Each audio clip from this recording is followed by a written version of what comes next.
Hello प्यारे दोस्तों, मैं आप सबका दिल की गहराइयों से स्वागत करता हूं अपने चैनल टॉप आइडियल स्टोरी में। सुनते हैं आज की नई और मोटिवेशनल कहानी। एक छोटे से कस्बे में मोहन नाम का एक कुम्हार रहता था। वह दिन रात मेहनत करता था, मिट्टी के बर्तन बनाता और उन्हें बाजार में बेचकर अपनी रोजी रोटी चलाता। मोहन का कोई परिवार नहीं था, न ही कोई दोस्त। उसका जीवन अकेलेपन में ही बीत रहा था, लेकिन उसने कभी हार नहीं मानी। काम के दौरान ही वह अपने अकेलेपन को भुलाने की कोशिश करता और यह सोचकर तसल्ली देता कि उसकी मेहनत एक दिन रंग लाएगी। एक दिन मोहन को एक नए गांव में जाकर अपना सामान बेचने का विचार आया। उसने सोचा कि अगर वहां के लोगों को उसके बर्तन पसंद आ जाए तो उसकी किस्मत बदल सकती है। अपनी चीजों की गठरी बांधकर वह सुबह सुबह निकल पड़ा, लेकिन रास्ते में उसे एक घना जंगल पार करना था, जिससे उसे थोड़ा डर भी लग रहा था। पर उसने खुद को समझाया, डरने की क्या बात है, थोड़ी हिम्मत करके यह जंगल पार कर ही लूंगा। जैसे ही वह जंगल के बीचों बीच पहुंचा, अचानक जंगल में आग लग गई। चारों ओर धुआं और आग की लपटें देखकर मोहन का दिल धक धक करने लगा। उसे लगा कि अब वह इस आग से नहीं बच पाएगा। उसके पास न तो पानी था और न ही कोई मदद। तभी उसकी नजर एक बड़े रहस्यमयी सांप पर पड़ी। सांप उसके सामने फुफकारता हुआ प्रकट हुआ और मोहन को देखकर बोला, डर मत इंसान, मैं तेरी मदद कर सकता हूं, पर एक शर्त पर। मोहन, जो पहले ही डर से कांप रहा था, फिर भी हिम्मत जुटाकर सांप से बोला, क्या शर्त है? सांप ने समझाया, अगर तू इस जंगल के किनारे वाली नदी से पानी लाकर आग बुझाने में मेरी मदद करेगा तो मैं तुझे 2 वरदान दूंगा। सोच समझकर ये वरदान तेरी जिंदगी बदल सकते हैं। मोहन के पास कोई और चारा नहीं था, इसलिए उसने हिम्मत करके दौड़ लगाई और पास की नदी से एक घड़ा भरकर पानी लाया।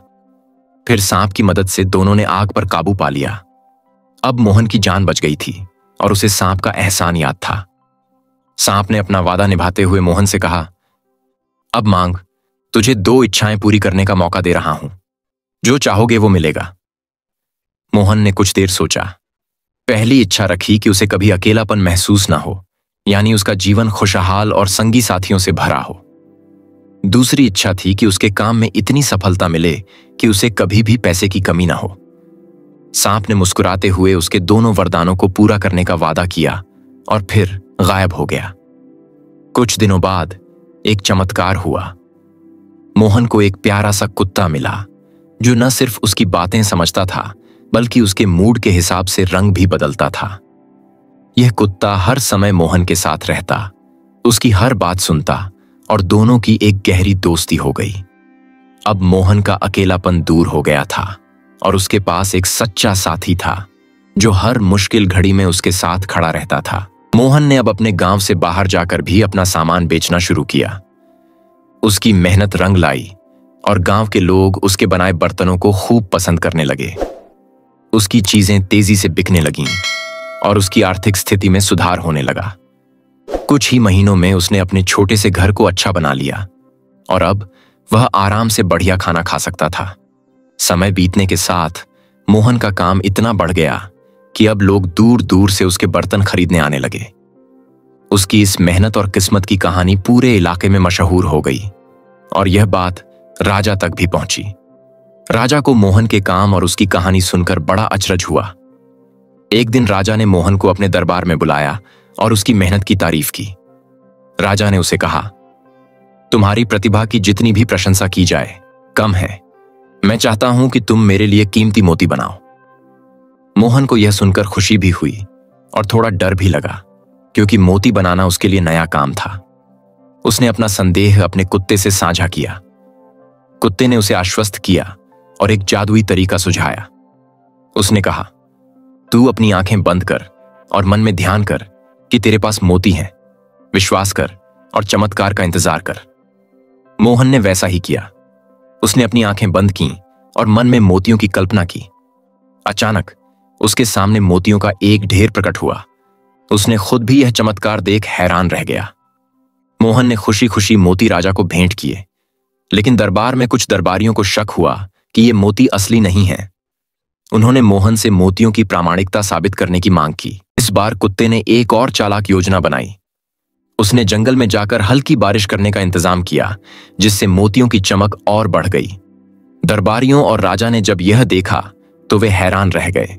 राजा ने मोहन को और भी इनाम से नवाजा, उसकी तारीफ की और उसे दरबार का सम्मानित सदस्य बना लिया। मोहन की किस्मत अब पूरी तरह से बदल चुकी थी। उसे अपने मेहनत और चतुराई की वजह से कई लोग जानने लगे थे। उसकी आर्थिक स्थिति मजबूत हो गई थी और उसके पास हर सुख सुविधा मौजूद थी। उसने अपनी संपत्ति का एक हिस्सा गांव के गरीब लोगों के साथ साझा करने का फैसला किया, ताकि और लोगों की भी मदद हो सके। कुछ समय बाद मोहन ने अपने कुत्ते के साथ एक समारोह का आयोजन किया, जिसमें उसने गांव के सभी लोगों को बुलाया और अपनी पूरी कहानी सुनाई। लोगों ने मोहन की कहानी सुनी और उससे प्रेरणा ली कि मेहनत, दोस्ती और दयालुता से कैसे जीवन को बेहतर बनाया जा सकता है। मोहन और उसका जादुई कुत्ता अब सिर्फ साथी नहीं, बल्कि एक परिवार बन चुके थे, जो हर चुनौती का मिलकर सामना करते थे। उनकी दोस्ती और साहस की यह कहानी पूरे इलाके में मशहूर हो गई। लोग मोहन से मिलने आते और उसके जीवन के सबक सुनते, जिससे उन्हें अपने जीवन में भी प्रेरणा मिलती। मोहन और उसके कुत्ते की इस कहानी से यह सीख मिलती है कि अच्छे दोस्त और कड़ी मेहनत के साथ जीवन में हर मुश्किल को पार किया जा सकता है। तो प्यारे दोस्तों, ये थी आज की मोटिवेशनल कहानी।